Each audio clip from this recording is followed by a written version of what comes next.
information also confirms to us that our quest as a region, as East Africa, to put forward the candidature of Right Honorable Raila Amolo Odinga is the correct thing to do, because the Right Honorable Raila Odinga is not a candidate for Kenya. He is a candidate for East Africa.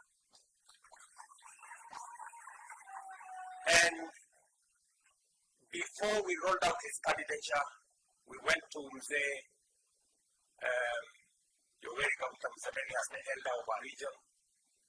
We spoke to all the East African heads of state, and we confirmed that we had the right candidate with the right credentials to be able to champion the unity, the progress, and the success of Africa as a continent.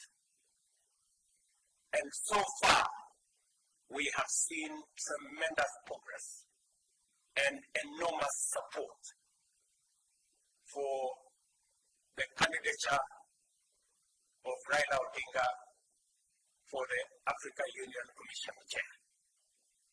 We are confident that his credentials that traverse many areas, his proven track record as a Pan-African, as a foresighted, uniting factor, is going to be of immense value to our region in matters of ensuring that our region is peaceful, managing the different conflicts in our continent, building on the success of East Africa to build trade, investment, business into the Africa Continental Free Trade Area and create one big market of 1.4 billion people under the Africa Continental Free Trade Area. We are very confident that the successful bid of the Honorable Raila Odinga is going to see the fortunes of our continent change for the better going into the future. Ladies and gentlemen, as has been said, we have not come here to discuss matters different from culture, from tradition, and what brings us together as the people of this region.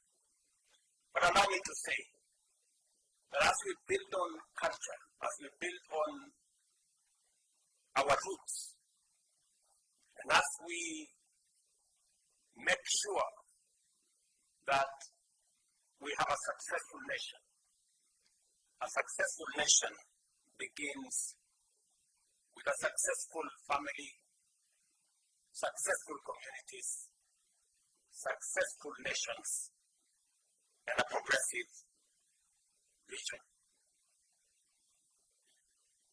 We have gazetted 2 cultural heritage sites here in Siaya. Where we've come from this morning, Gotramogi Forest, right here now, is a national certified cultural heritage. We have Jaramogi Oginga Odinga Mausoleum, which was gazetted earlier. As a government, we are also assessing another 7 sites that have historical, cultural, and traditional significance here in Siaya, with a possibility, when they meet the threshold, for us to gazette these other sites. We are currently assessing cell blocks in Oyama Highland, Oyamo Highland, for purposes of gazettement as cultural sites. We are also assessing Paramount Chief Odera Akango Office, also as a cultural site.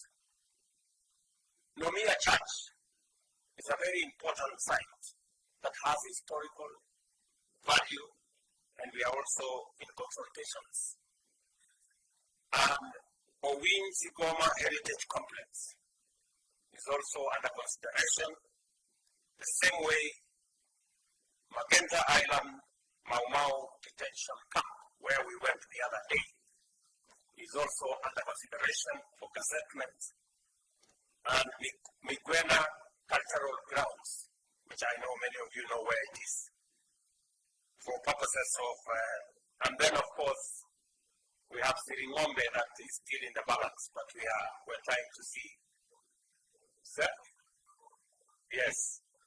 So again, the Ministry of Culture and Heritage is working with the counties to make sure that ultimately we have these sites that will act as beacons of our culture and our tradition. Ladies and gentlemen, because we still have another occasion ahead of us, let me say I'm truly grateful and happy that we have come to celebrate and to conclude Piny Luo, an event that has brought people from different countries into Kenya to celebrate youth, to celebrate unity in diversity. Asanteni sana.